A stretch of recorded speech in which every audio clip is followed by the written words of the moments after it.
Hey YouTube, Sinister RC Dad at you. I just want to make a quick video. I went ahead and got myself a Mjx Bugs 2 B2W GPS quad. It says it has a 1080 camera.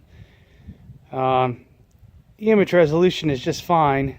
My previous videos that I had put up were using the AZ recorder through my Android device because I couldn't find my memory card that I had. The next two videos I will upload are flights from today. It is a windy day today. I don't know if you can see over there, see the trees moving in the wind. I've got probably about a 10 or 15 mile an hour wind gust. It's pretty cold here in Arkansas right now. It's about 37 degrees and the wind is whipping around. You can see it on the windsock over there. It's whipping around pretty good. Overall, I'm very, very pleased with this quad. It is my first somewhat, they say it's somewhat of a hobby grade, like an entry level hobby grade. I don't know, I'm pretty inexperienced with flying quadcopters and whatnot. I've flown a bunch of toy quadcopters before in the past. Never had one with altitude hold or GPS. The GPS is nice. I have turned it off at times just to kind of go. Today was not one of those days, obviously, because it is very, very windy, and I don't want to wreck this bird. Yeah, I'm definitely happy with this. One thing I would recommend to beginners starting out, or if you've been in it and you just want something to tinker with, I would recommend, this is the battery pack that came with it. It's only a 7.4 volt 2-cell to 25C lipo, 1800 milliamp per hour. I would definitely pick up a second one of these. They're only like 20 bucks. You can find them on Amazon, eBay, and whatnot. Very happy with the radio here. Most of the time I've been flying, I've had 16 satellites. As soon as I finish up doing the compass calibration, I do get 12 satellites right away. So it does pick up satellites very, very fast. As far as that, it tells you how many satellites you got, the height you're away, the height in the meters you're up, and the distance from you.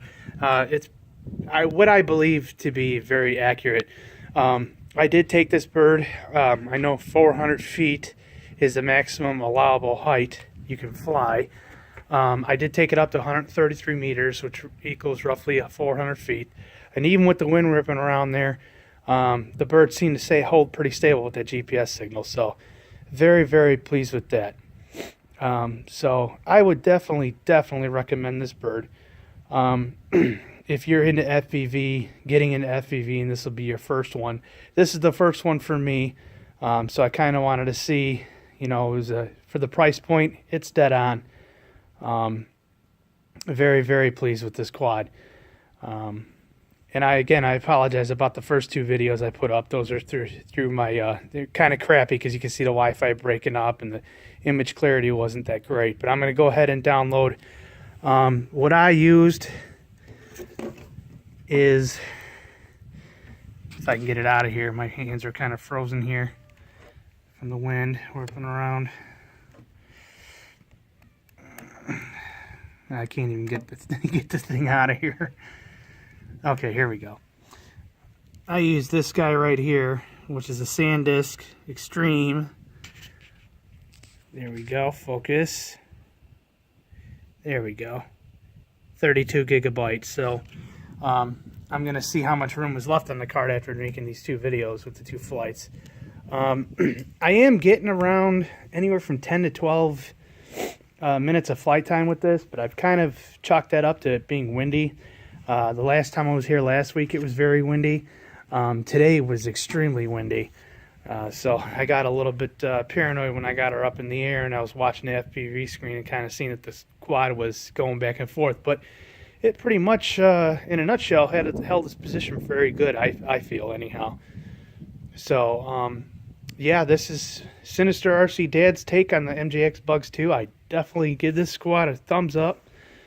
Like I said, it is my first FPV Wi-Fi GPS quad, so I don't really have much to go on to compare it to. I do plan on moving up through the ranks here. I follow Drone Worship on YouTube, and I like the information he's put out there about the Solo, so I think that'll be my next bird. But you know, that's it's a low cost investment to get the bird itself, but you got to worry about the GoPro and everything else. So I'll get to that eventually. I did kind of watch some footage out there about maybe attaching a gimbal to this and some landing gear, maybe putting a GoPro on it. But honestly, I think I'm just going to leave this bird alone. The only thing I plan on doing is trying to find out if there's bigger and better batteries I can run for this thing. So if anybody has information as far as that, I know people say they use the Bugs 3 battery.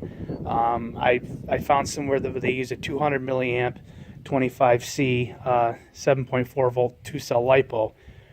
And usually what they do is they take this little back door off. It's 4 screws. It comes apart. 2 on the bottom, 2 on the top, and then you can somehow manage to get it in there with the XT30 connector. So I might play around with that, but as far as mods, that's the only thing I'm going to change and go from there. So thanks for taking the time to watch the video, and if you like it, please give me a thumbs up, and feel free to subscribe. I will be uploading lots of FPV footage, and then, you know, I'm going to figure out how to edit the videos, and I'd like to embed my phone record videos or some audio or something. So if anybody has any tips for that, please leave me a comment below. All right. And it's the Sinister RC Dad signing out.